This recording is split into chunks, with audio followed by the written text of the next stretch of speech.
شانتی کے پیغام کے ساتھ سمن طور حاضر ہے۔ یہ زمین اپنی زمین ہے، یہاں رہنے والے سارے لوگ اپنے لوگ ہیں۔ میں نے ایک دفعہ کہیں لکھا تھا کہ ہمارا ایمان پرانے دور کے مسلمانوں سے زیادہ مضبوط ہے، کیونکہ ہم نے اپنی مقدس ہستیوں کو اپنی آنکھوں سے نہیں دیکھا، اس کے باوجود ہم نسل در نسل بتائی گئی باتوں پہ یقین کرتے ہیں۔ ایک صاحب کو میری یہ بات پسند نہیں آئی اور انہوں نے جواب دیا کہ مذہبی اعتقادات اس سلسلے میں منفرد نہیں ہیں۔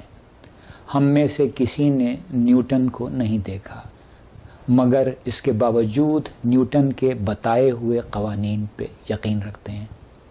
یہ جواب پڑھ کر میں نے اپنا سر پکڑ لیا۔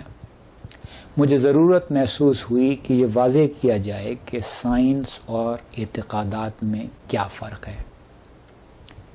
یہ بات اچھی طرح سمجھ لیں کہ سائنس میں عزت و احترام کا کوئی وجود نہیں۔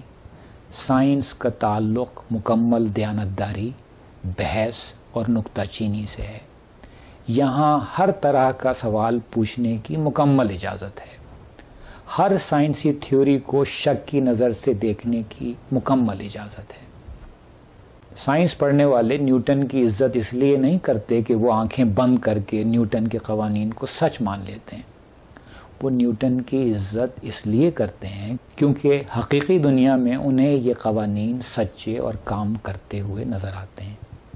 نیوٹن کے مرنے کے 200 سال بعد انسان خلا میں راکٹ بھیجنے کے قابل ہوا، اور یہ راکٹ نیوٹن کے قوانین حرکت کی مدد سے فراری رفتار معلوم کر کے خلا میں بھیجے گئے تھے۔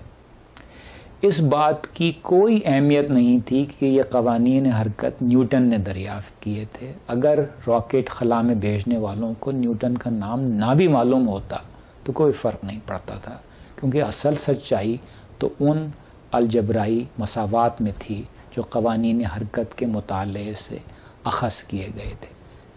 اعتقادات کے مقابلے میں سائنس خودکار ہے، یہ اپنی سمت خود صحیح کرتی رہتی ہے۔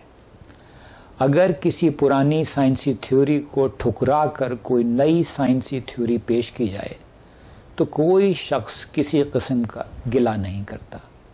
جب آئنسٹائن نے یہ خیال پیش کیا کہ کسی جسم کی رفتار اگر روشنی کی رفتار کے قریب پہنچ جائے تو اس جسم پہ نیوٹن کے دریافت کیے گئے قوانین حرکت کام نہیں کریں گے، تو کسی نے اس بات کا برا نہیں منایا۔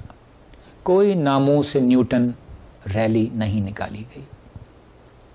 سائنسی طریقہ کار کے جڑ پکڑنے سے پہلے یہ دنیا ایک جادوئی جگہ تھی جہاں کوئی توجہ نہ ملتی تھی کہ یہ سب کچھ کیسے ہو رہا ہے۔ سائنسی طریقہ کار کی دریافت کے بعد اب یہ دنیا وجہ اور نتیجے کی دنیا ہے۔ اب کسی بات کو بھگوان کی مرضی کہہ کر نہیں ٹالا جا سکتا۔ مثلاً کچھ عرصے پہلے انڈونیشیا میں لائن ایئر کا ایک جہاز گرا۔ انڈونیشیا ایک مسلمان آبادی والا ملک ہے، مگر اس حادثے کے بعد وہاں بھی تحقیق ہو رہی ہے کہ وہ جہاز کیوں گرا۔ اس معاملے کو اللہ کی مرضی کہہ کر ختم نہیں کیا جا رہا۔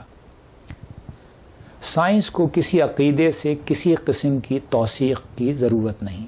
اس کے مقابلے میں ہم دیکھتے ہیں کہ مذہبی لوگ مستقل سائنس کی مدد سے اپنے عقیدے کی توثیق کرنے کی کوشش کرتے ہیں۔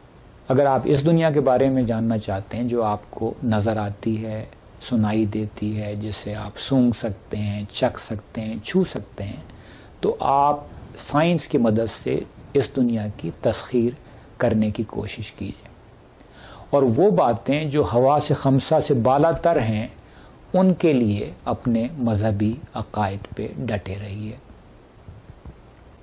اور آخر میں کوئی بھی شخص جو روز عنقریب آنے والی اپنی موت کے بارے میں سوچتا ہے کسی بھی دوسرے شخص سے نفرت نہیں کر سکتا۔